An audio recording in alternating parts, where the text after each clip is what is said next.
Hello everyone, तो कैसे हो आप सब। आज की वीडियो में बात करने वाले हैं कि इंग्लिश के प्री बोर्ड एग्जाम में आपको क्या मिस्टेक नहीं करनी है जिससे आपका एक भी मार्क्स ना कटे।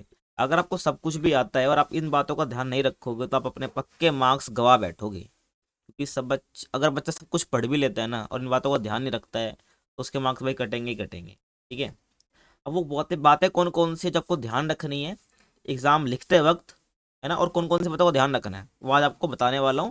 तो आपको एग्जाम में काफ़ी हेल्प करोगे और एग्जाम जब दे के आओगे तो आप कमेंट में जरूर बताओगे कि भैया आपकी जो ये बातें थी हमने ध्यान रखी और एग्जाम काफ़ी अच्छा गया। देखो, तो चार पांच बातें जिनको फटाफट हम जान लेते हैं। देखो, आपको पता है कि आपको 15 मिनट मिलते हैं स्टार्टिंग के पढ़ने के लिए, सबको मिलते हैं। अब तुम क्या करते हो, उस 15 मिनट में पूरा क्वेश्चन पेपर पढ़ने की कोशिश करते हो और यही तुम बहुत भारी मिस्टेक करते हो जो तुमको नहीं करनी चाहिए।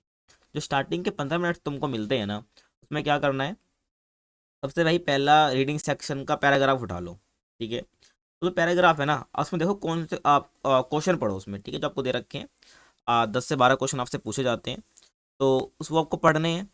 अब उसको एक बार आपने गो थ्रू हो गया उससे, देन आपको पैराग्राफ पे जाना है।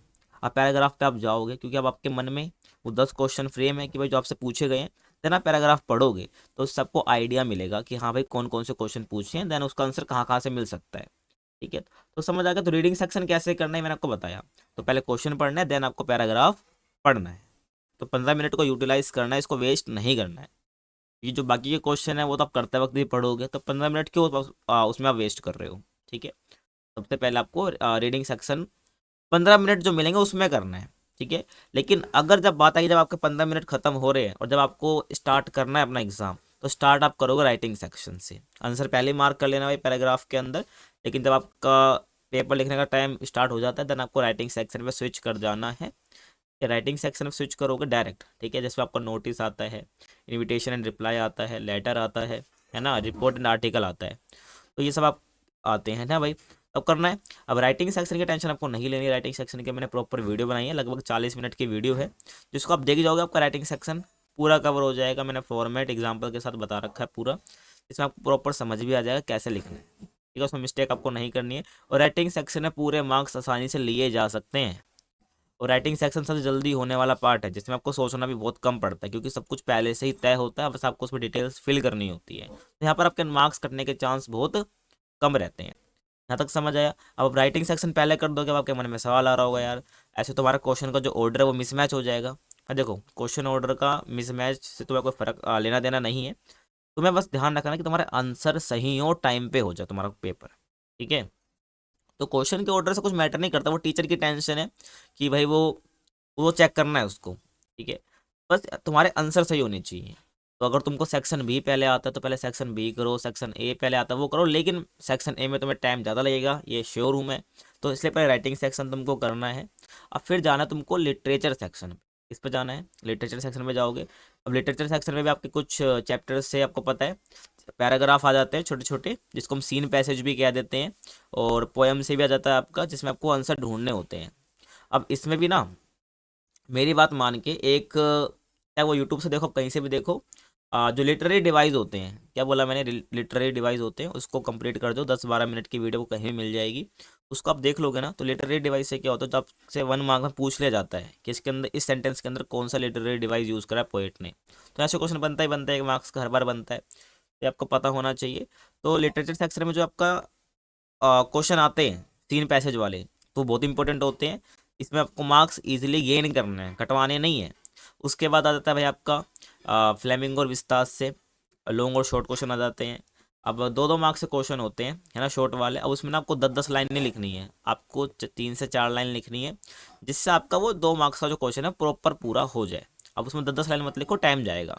तो राइटिंग सेक्शन करा, देन लिटरेचर सेक्शन करा। उसके में आपको बता दिया पहले वो सीन पैसेज वाले क्वेश्चन करने हैं, क्योंकि फटाफट आंसर आप कर लोगे। उसके बाद लिटरेचर सेक्शन का ही जो का शॉर्ट क्वेश्चन है उसमें 3 से 4 लाइन लिखी। देन लॉन्ग क्वेश्चन में, अब लॉन्ग क्वेश्चन में क्या होता है, कई बार बच्चों को समझ नहीं आता है।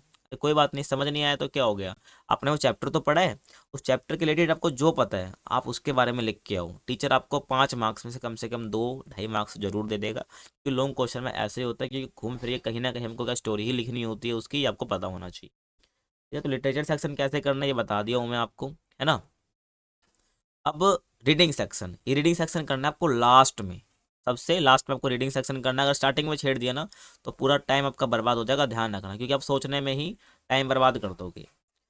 तो समझ आ गया। तो लास्ट में आपको रीडिंग सेक्शन छेड़ना है और कैसे करना है बता चुका हूँ। आपके दो पैराग्राफ आते हैं एक तरह से, और एक आपका नॉर्मल आता है और दूसरा एक डिस्क्रिप्टिव पैराग्राफ आता है और दूसरा आपका केस बेस्ड पैराग्राफ आता है, जिसमें आपको डेटा देख के आंसर करना होता है। अब इसमें भी आप क्या करोगे ना, सबसे पहले क्वेश्चन ही पढ़ोगे। केस बेस्ड वाले में सबसे पहले आपको क्वेश्चन ही पढ़ना है। क्वेश्चन सारे पढ़ लोगे, समझ आ जाएगा भाई हाँ कौन कौन से हमसे क्वेश्चन पूछे हैं, है ना, क्या क्या फैक्ट के रिलेटेड हमसे क्वेश्चन पूछे। देन आपको उस केस बेस्ड पैराग्राफ में जाना है, देखना है कि पर्टिकुलर वैल्यू कहाँ देखने को मिल रही है, ठीक है ना। और आजकल तो इतना आसान तुम्हारे लिए कर दिया है कि तुम्हें क्वेश्चन दे देंगे और लिख देंगे कि इसका आंसर पैरा 3 में मिलेगा, तो तुमको पैरा 4 में जाना नहीं है, पैरा 3 में ही देखना है। ये आपको समझ आना चाहिए कि कैसे हमको जो है पेपर अटेम्प्ट करना है। और last but not the least, क्या कि जब आप आंसर कर रहे हो ना तो जो भी कीवर्ड है, हाईलाइट वर्ड आपको कर देने हैं, जो इंपॉर्टेंट वर्ड है, ताकि टीचर उसको देखे और आपका जो आंसर है वो क्लिक कर दे, बाकी आपकी ग्रामेटिकल मिस्टेक वगैरह वो ना निकाले।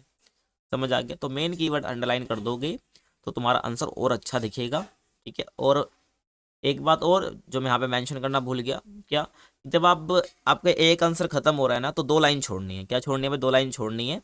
देन आपको अगला जो आंसर स्टार्ट करा, ताकि आपकी जो आंसर शीट है वो काफ़ी साफ सुथरी लगे और आपका एक भी मार्क्स ना कटे। तो आज के लिए बस इतना ही। आपको आई आई होप आपको समझ आया होगा सब कुछ।